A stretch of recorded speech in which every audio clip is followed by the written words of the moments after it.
I missed you guys last Sunday, I have to tell you. Yeah. But family, when family shows up, you gotta hang out with them. So, but it's nice to be here. A woman goes to a doctor and she says, "Doctor, my husband, he thinks he's a chicken." And the doctor's like, "Well, that sounds really serious. Why didn't you bring him in sooner?" She's like, "Well, I would have, but we really needed the eggs." Sometimes that hits close to home, doesn't it? We're sort of tolerating things because we think somehow we're benefiting from them, but deep down we know we're really not benefiting at all. We just don't know what to do about it. So today we're going to explore this idea of the wisdom of being ourselves, being happy, right? I mean, being loving, being peaceful, minding our own business. Let's talk about that one, because that's an interesting one. Author Byron Katie, she's the author of Loving What Is.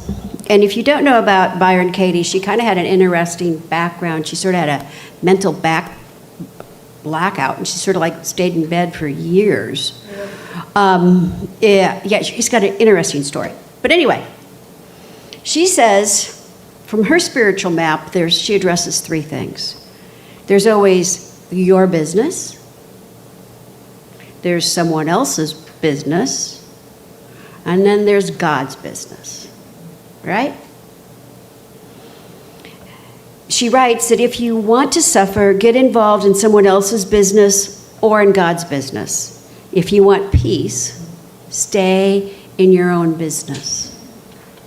So simple. So simple. But we never really do it. Oprah writes that during a staff meeting at Harpo Studios, one of her folks, one of her people that sort of managed the running of the show, the recording of it, she was venting about how this one guest is always so high maintenance, that there's no making her happy, that it takes all of her energy just to have this woman in the room, in the house. And Oprah said, "That sounds like a full-time job managing her. But I don't think that's what you're being paid to do." And all of a sudden, this light went on. And the staffer says, "You know what? You're right. You're absolutely right. If I stay in my own power, if I stay in my own lane, she'll just have to come along."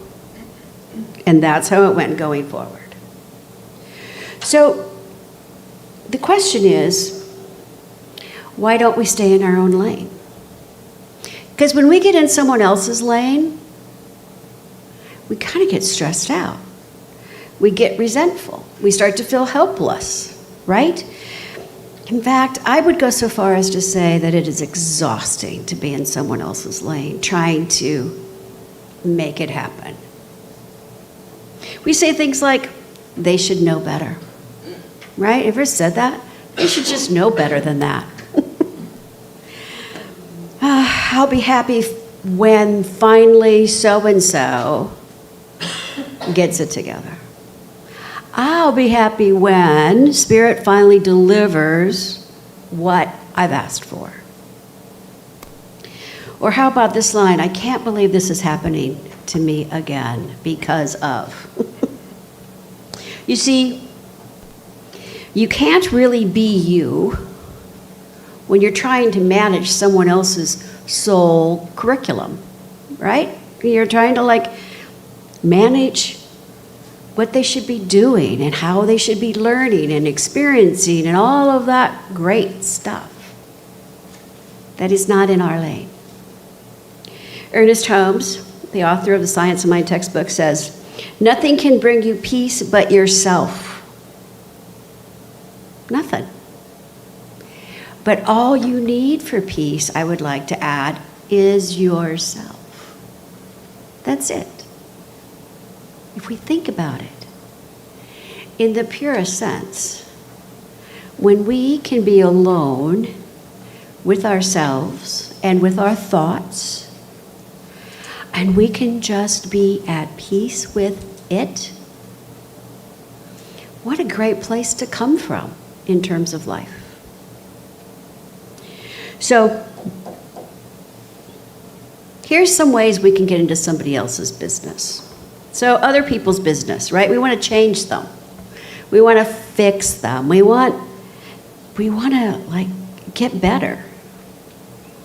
It's kind of like rearranging the furniture in your own living room, thinking it's going to change their living conditions, when in fact, it's not.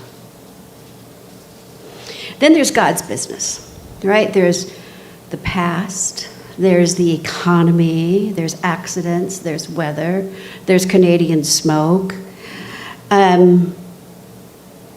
There's all of this. And it's like yelling at a tide when we're trying to turn it. It doesn't serve anything. Byron Katie, when I argue with reality, I lose, but only 100% of the time. Right? I mean, I'm not saying it is what it is, but it is what it is. And that is the reality. And then there's your business, my thoughts, my words, my actions, my habits, my spiritual practice, my relationship with my higher power. All of that is my business. How I suit up and show up in the world, my business. How I treat other people, my business. How I allow myself to lead with love and peace and understanding, my business. Ernest Holmes again. We should allow the Spirit to guide us, to direct our thoughts, and to control our emotions. We should allow the Spirit, that higher power of ours, that universal oneness of power that is individualized as us. Notice, he didn't say we should allow the Spirit to guide us, direct our thoughts, and control our emotions. He did not say we should control someone else's. We should control ours.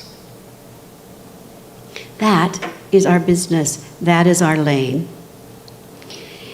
That is about, for me, returning to self-responsibility and spiritual clarity, right? That's mine, my spiritual clarity. So, Byron Katie, to me, that gentle, mindful inquiry. Sometimes we get caught in a thought, like, she should treat me better, or this shouldn't be happening to me, right? We all have those. But what if we just, instead of reacting, what if we just took a moment, took a pause, and asked ourselves, is this my business? Can I control this? And what is the one loving thing I can do right now to return to my center? And then from that place of center, then we can take action. This isn't about punishment or judgment or beating oneself up. This is about allowing time for that spiritual doorway to open, to take us back to that truth, back home to that truth of who and whose we are. So here's an example for me that really hits home, and that's the parking spot. Luckily, I've kind of lost my energy around it, but we've all had it happen, right? You've got your blinker on, you're going to turn into this spot, and somebody else zooms right in, right? So, my business. my car, my breath, my vibration, my ability to make a decision that I'm not going to get angry, knowing that me sitting fuming for an hour isn't going to make that person any better.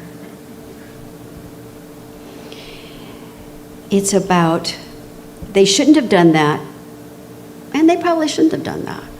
But I'm not going to let it ruin my day because I'm in my business. That is my spiritual decision. As that reading of Carol said today, right? My anger isn't going to make anything any better. It's just going to allow me to fume for a while. So, here's a few things that can return us to center. One of them is a spiritual mind treatment. I think it'd be really short, right? Spirit. Spirit is I am, and today is a blessing. I give thanks, I let it go. And I anticipate that goodness arriving. There's that good idea of morning alignment, like what is mine to do today? And then just to listen. And if you don't hear anything, that's okay. Just keep doing it. And then there's that idea of awareness throughout the day. Like checking in, right? How am I feeling? How am I doing? Am I breathing? Am I relaxed? Am I happy? Am I doing what is mine to do? Martha Beck. Integrity is the cure for unhappiness, period. When you stop trying to control the uncontrollable and simply be who you are, peace floods your life. Do you believe that? But we've got to get real, especially in today's crazy, right? We've got to get real because sometimes God's business and other people's business, God's business like illness and war, political action, sometimes other people's business like cruelty, betrayal, injustice, right? Sometimes God's business and other people's business affects us deeply. I mean, we're not spiritual robots, right? We're human beings. We're spiritual beings having a human experience, but we're humans. So how do we do that? How do we not deny the pain we're feeling, the hurt we're feeling, the betrayal? How do we do that and still stay in our power? Holmes. We should never overlook the power of conscious thought, but neither should we fail to act when action is necessary. So it's not about not taking action. It's about taking conscious action from that place of our power and not from that place of our anger or our fear or our just true, I cannot even believe it, right? It's about taking spiritual consciousness and stepping into our power and then doing what's ours to do.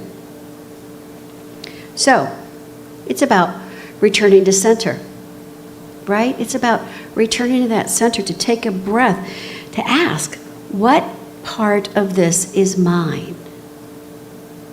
What part is not mine? And then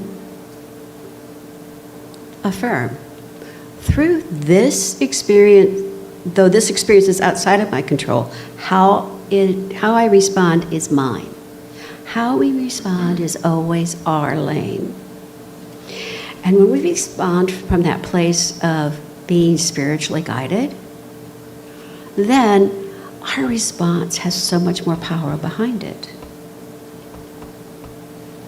We can set a conscious boundary, right?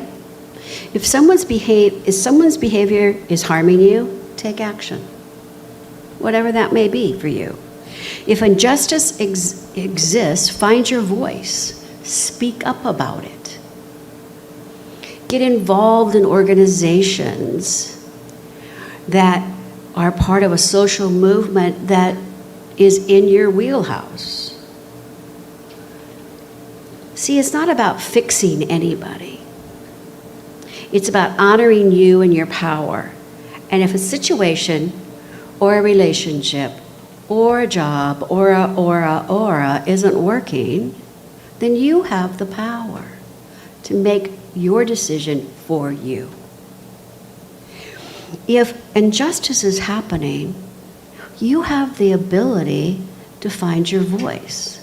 But find your voice for something that you're for, not something that you're against. And then we can always take spirit-led action, right? What's the next step for me to take that aligns with my values? That aligns with the love and the wisdom that I am. That allows me to step into my spiritual, personal truth, take a stand for what I am for,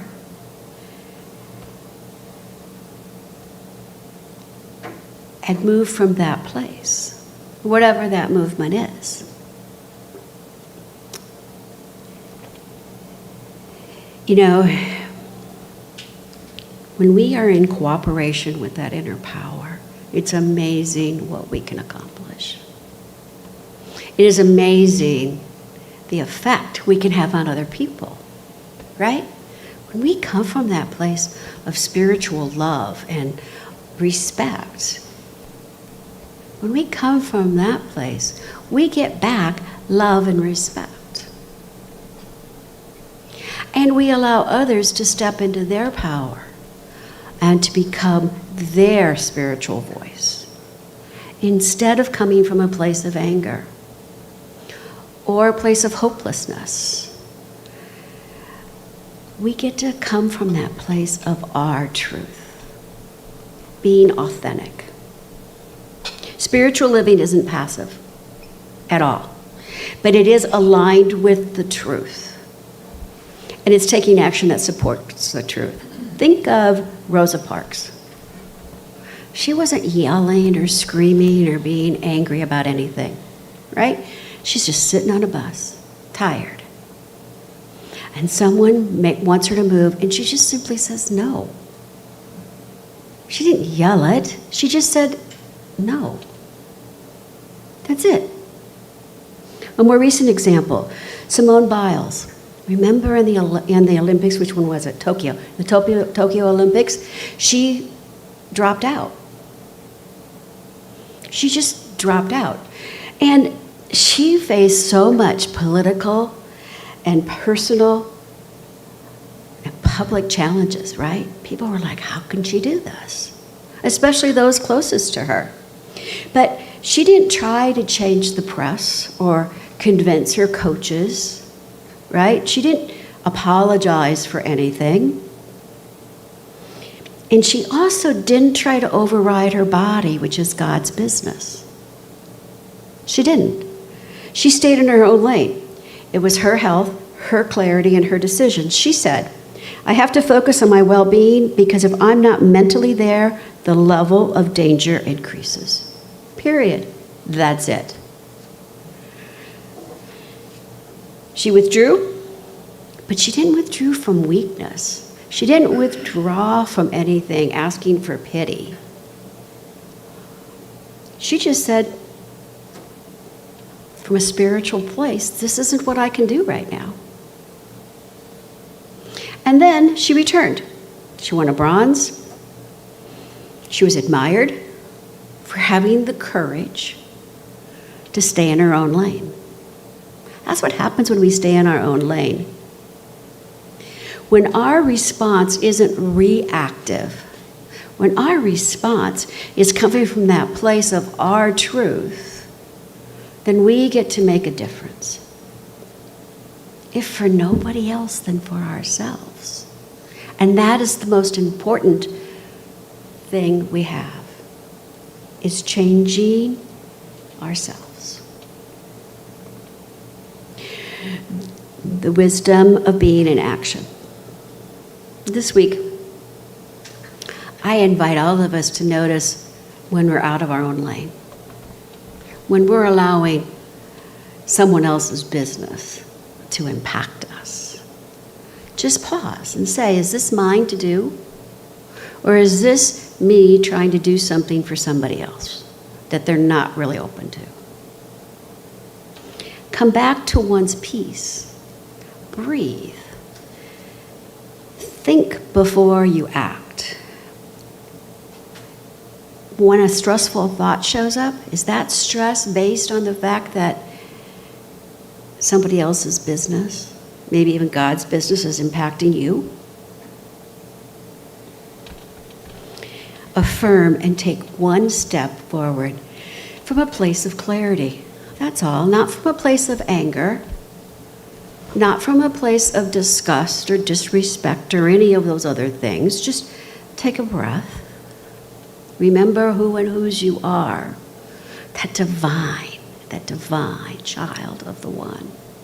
That is who we all are, right? We are all that divine child of the One. Know that. In closing, I want to tell you that we are not here to micromanage the universe. We aren't. And when we try, it doesn't work. You were created to radiate love. You were created to walk in peace. You were created to live your own individualized expression of that one. We're not here to be small. We're not here to be silent. But we are here to consciously choose what is ours to do in support of what we are for. We are here to speak our truth from that place of love, from that place of understanding, from that place of respect for everyone. We are here to stand in our spiritual power, strong and tall and confident. The world, I believe, needs more love and more peace, but also more confidence and more respect, and a willingness to move from that negativity of whatever into the knowing of what we are for. So this week, I invite you to allow yourself some space and some time on a daily basis to just know your power. And also allow Spirit some time to move. Because if we give Spirit time and space to move in the direction of our soul curriculum, without trying to dig it up and force it out, if we just allow it time and space, we win. We all win. And that is the truth. And so it is.